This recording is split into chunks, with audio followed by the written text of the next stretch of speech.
Welcome to another episode of Graphic Man. Today we'll be looking at some DC Comics and a Steve Canyon book.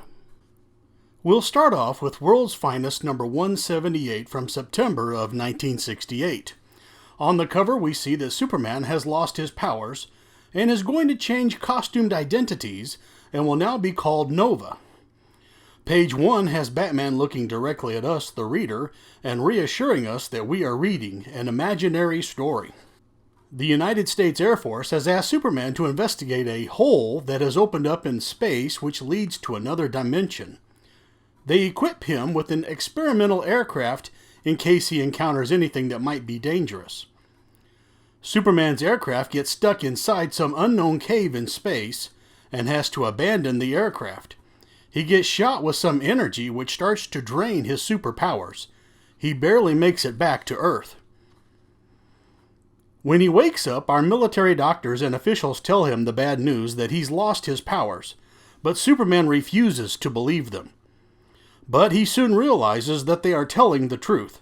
Then Superman snaps and loses his mind and starts shoving people around. But fortunately, Batman shows up and easily dodges a clumsy left hook and nails Superman right on the chin. I'm sure some Batman fans wanted to cut this page out and blow it up into a poster. Then Batman takes the knocked out Superman on his shoulders, verifying with the doctors that they truly believe there is no hope for Superman regaining his powers.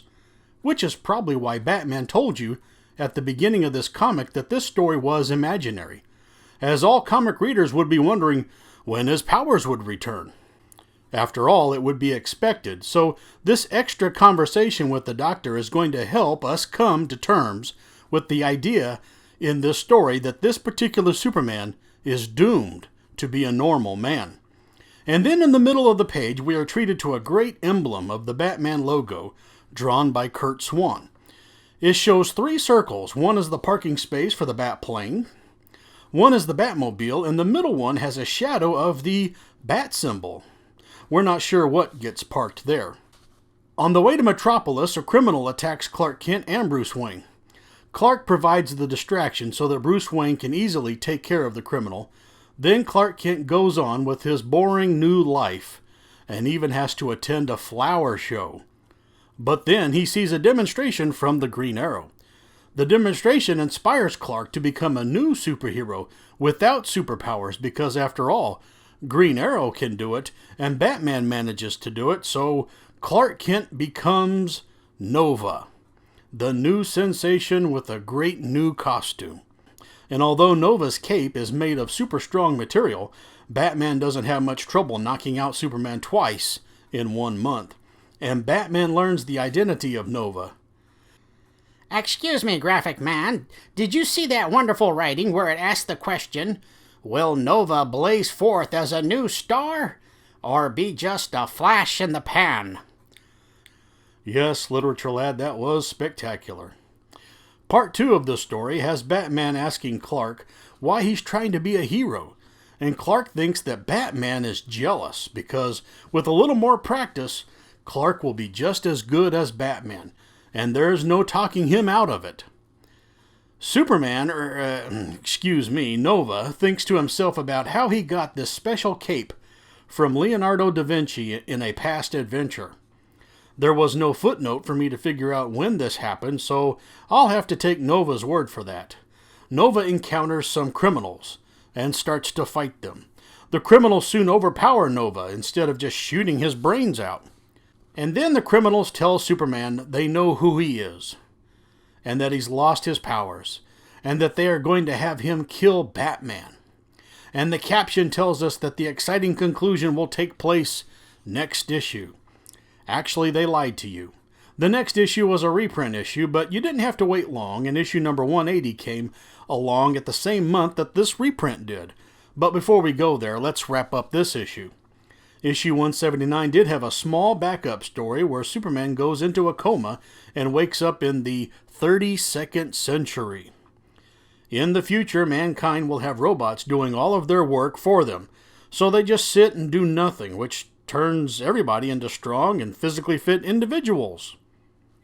Yes, apparently having nothing to do is very healthy.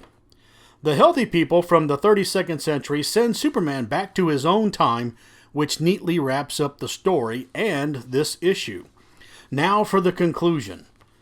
We pick up World's Finest 180, and you'll recall that Batman had been getting the upper hand, but now it's Superman's turn.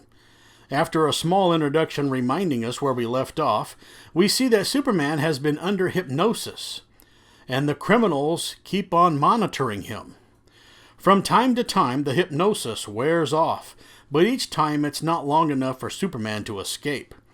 And he does take on Batman again and runs around causing all kinds of trouble, but eventually is able to break free from the hypnosis. And the criminals are captured. And the conclusion to the story is that Superman is now having doubts that he ever should have tried to be Nova. But Batman and Robin say they're willing to train him. So even though there could have been more action and suspense in these two issues, I really do like how they left this imaginary tale with Superman still powerless. And now it's up to your imagination. How would a non-superpowered Clark Kent have turned out had we gotten to see him being trained by Batman? So I'd recommend it, especially if you like seeing Batman fight Superman. Now let's turn our attention to a Steve Canyon book. It's Steve Canyon, Operation Snowflower from 1959. My copy doesn't have this dust jacket, but I found a few images of it online. Here's the front cover, and here's the spine.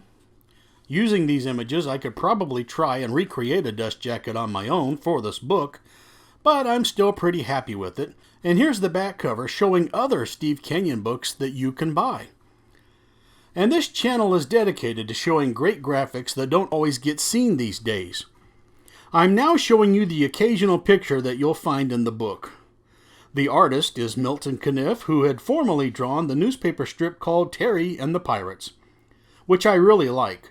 Milton Caniff wanted to own the rights to his character, so he left Terry and the Pirates and created Steve Canyon. If you were in the Air Force, you were probably a big fan of Steve Canyon as well. This book that I had belonged to my father, and he was in the Air Force back in 1961. And so there you have it, a Steve Canyon book that was pretty nice from 1959, and this World's Finest 178. Until then, happy drawing.